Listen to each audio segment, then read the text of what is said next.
వెంకటేష్ గారు జాయిన్ అయ్యారు. రాజకీయ విశ్లేషకులు వారేమంటారో విందాం. వెంకటేష్ గారు నమస్తే and welcome to the hot topic అండి. ప్రస్తుతం సింబల్స్ టెన్షన్ అయితే కొనసాగుతుంది ఏపీలో. మరికొన్ని రోజులే ఉంది, ఎంతో టైం కూడా లేదు ఎలక్షన్కి సంబంధించి. మరి లాస్ట్ మినిట్లో ఇటు జనసేనకి కేటాయించిన గుర్తుని ఫ్రీ సింబల్గా కూడా మళ్ళీ స్వతంత్ర అభ్యర్థులు ఇండిపెండెంట్గా కేటాయించడాన్ని మీరు ఎలా చూస్తారు? అంటే కొన్ని రికగ్నైజ్డ్ పార్టీస్ ఉంటాయి, అటు రిజిస్టర్ చేసుకున్న పార్టీస్ ఉంటాయి. ఈ నేపథ్యంలో కూడా ఇప్పుడు లాస్ట్ మినిట్లో దీన్ని ఫ్రీ సింబల్గా ట్రీట్ చేస్తూ ఇవ్వడాన్ని మీరు ఎలా చూస్తారు వెంకటేష్ గారు? Good morning all of you. Prime line యాజమాన్యానికి అలాగే ప్యానెల్లో ఉన్న సోదరి మండలందరికీ కూడా నమస్కారం అండి. ఎలక్షన్ కమిషన్ తీసుకున్న నిర్ణయం పెద్ద ఆశ్చర్యానికి గురి ఏం చేయలేదు. మొదటి నుంచి కూడా ఆర్గనైజ్డ్ గా పార్టీ నడపనటువంటి ఏ పార్టీకైనా కూడా ఇటువంటి సిచ్యువేషన్స్ వచ్చే పరిస్థితి.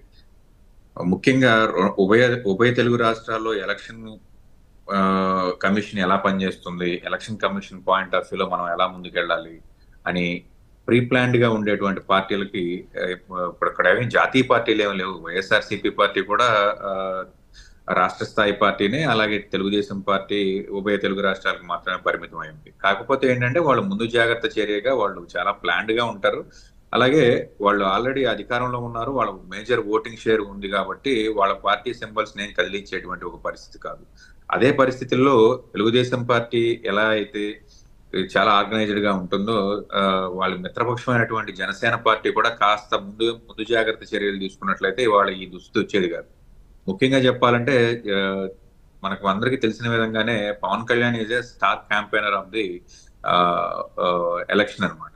ఈ ఎలక్షన్ లో పవన్ కళ్యాణ్ గారు రీసెంట్ గా తన సినిమా డైలాగుల్లో కూడా గాజు గ్లాస్ ని ప్రమోట్ చేసిన విధానం ఏదైతే ఉందో, అది ఏదైతే ఇప్పుడు ఫ్రీ సింబల్ గా మిగిలిన అభ్యర్థులకి అది ఒక వరంగానే మారుతుందని చెప్పాలి. ఈ గ్లాస్ సింబల్ ని దక్కించుకోవటంలో వాళ్ళు విజయం సాధించారనే మనం అనలైజ్ చేయాల్సినటువంటి ఒక పరిస్థితి. కేవలం కొంత ముందు జాగ్రత్త చర్యలు తీసుకున్నట్లయితే ఇటువంటి ఒక సిచ్యువేషన్ నుంచి జనసేన పార్టీ బయటపడేటువంటి ఒక పరిస్థితి ఉండేది. అన్ఎక్స్పెక్టెడ్ గా ఆర్గనైజింగ్ స్కిల్స్ లేకపోవడం వల్ల ఇటువంటి పరిస్థితి ఏర్పడింది. కానీ ముఖ్యంగా మిత్రపక్షమైన బీజేపీ అలాగే తెలుగుదేశం పార్టీలు ఎలా అయితే చేస్తున్నాయో అలాగే చేసినట్లయితే ఖచ్చితంగా ఈ రోజు గాజు గ్లాస్ సింబల్ ని దక్కించుకునే పరిస్థితి ఉండేది అనేది నా అభిప్రాయం. మరొక విషయానికి వచ్చినట్లయితే ఇప్పటి వరకు గత 10 ఏళ్ల నుంచి కూడా గాజు గ్లాస్ యొక్క సింబల్ ని చాలా బలంగా ప్రజల్లోకి తీసుకెళ్లడంలో ఈ పార్టీ సక్సెస్ అయింది. ముఖ్యంగా అక్షరాస్యుల పరిస్థితి ఏమో కానీ నిరక్షరాస్యులు అయితే ఎవరైతే పవన్ కళ్యాణ్ గారికి ఓటేద్దామని అనుకుంటున్నారో వీళ్ళందరూ కొంత తికమక పడే వ్యవహారం అయితే ఈ రోజు ప్రత్యక్షంగా ఎన్నికల్లో అయితే. రైట్. సుజాత గారు మీరేమంటారు?